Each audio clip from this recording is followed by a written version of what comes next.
ఒకప్పుడు glamorous looks, special పాటలతో ఇండస్ట్రీని అల్లాడించింది ఓ అందాల తార. తక్కువ సమయంలోనే విపరీతమైన క్రేజ్ సొంతం చేసుకుంది. సిల్క్ స్మిత కంటే ముందే సినీ రంగాన్ని ఏలేసిందట ఆ హీరోయిన్. కానీ కెరీర్ మంచి ఫామ్ లో ఉన్నప్పుడే సినిమాలకు దూరంగా ఉండిపోయిందట. అలా ఏ హీరోయిన్ ఇండస్ట్రీకి దూరమైంది? Have a look. 70-80వ దశకాల్లో తన అద్భుతమైన నృత్యాలు, గ్లామర్ తో వెండితెరను ఊపేసిన నటి జయమాలిని.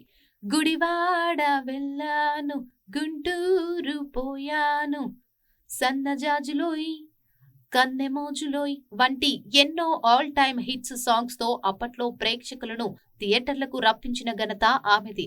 అప్పట్లో తన పాటలతో ఇండస్ట్రీని అల్లాడించిందట. అంతేకాదు, ఆమె నటించిన పాటలు అప్పటి కుర్రకారుకు పిచ్చెక్కించాయి. ఇక ఒక స్టార్ హీరో సినిమా అంటే అందులో తప్పకుండా జయమాలిని స్పెషల్ సాంగ్ ఉండాల్సిందే. అప్పట్లో ఆమె హవా నడిచిందట. ఆమె పాట ఉంటే చాలు సినిమా బ్లాక్ బాస్టర్ హిట్ అనే స్థాయికి ఆమె పాపులారిటీ పెరిగిపోయింది. 1958 డిసెంబర్ 22న మద్రాసులో జన్మించిన జయమాలిని అసలు పేరు అలమేలు మంక. స్టార్ డాన్సర్ గా రాణిస్తున్న జ్యోతిలక్ష్మి ఆమెకు స్వయానా అక్క అవుతుంది.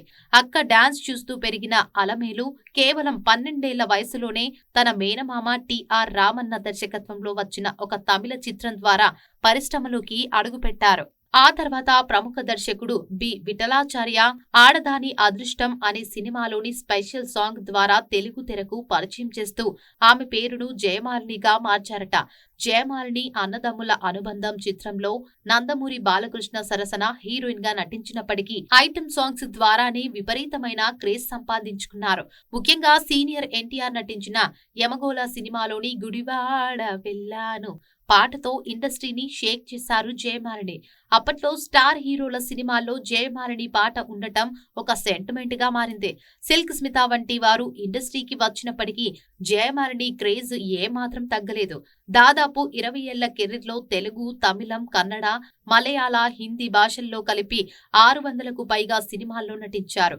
అలాగే విఠలాచార్య దర్శకత్వంలో వచ్చిన జగన్మోహిని, గంధర్వ కన్య వంటి చిత్రాలు ఆమె నటనకు మంచి గుర్తింపు తెచ్చాయి. జగన్మోహిని చిత్రం అప్పట్లో స్టార్ హీరోల సినిమాలను మించి కలెక్షన్లు రాబట్టడం విశేషం. ఇక కెరీర్ పీక్స్ లో ఉన్నప్పుడే 1994లో జయమాలిని పోలీస్ ఇన్స్పెక్టర్ పార్థిబన్ ను వివాహం చేసుకున్నారు. తెరపై ఎంతో గ్లామర్ గా కనిపించే ఆమె నిజ జీవితంలో చాలా మితభాషి, వివాదాలకు దూరంగా ఉండే సాధారణ మహిళ. పెళ్లి తర్వాత ఆమె పూర్తిగా చిత్ర పరిశ్రమకు, మీడియాకు దూరమయ్యారు. ఒక సాధారణ గృహిణిగా ప్రశాంతమైన జీవితాన్ని గడపాలనే ఉద్దేశంతోనే తాను సినిమాలకు స్వస్తి పలికానని ఆమె తెలిపారు. ప్రస్తుతం ఎప్పుడో ఒకసారి ఇంటర్వ్యూలలో కనిపిస్తున్న జయమాలిని తన కూతురికి డాన్స్ నేర్పిస్తున్నప్పటికీ ఆమెను సినీ రంగానికి పరిచయం చేసే ఆలోచన లేదని స్పష్టం చేశారు. ఏదేమైనా 20 ఏళ్ల పాటు వెండి తెరపై ఒక వెలుగు వెలిగిన జయమాలిని ఇప్పటికీ ప్రేక్షకుల గుండెల్లో చెరగని ముద్ర వేసుకున్నారు.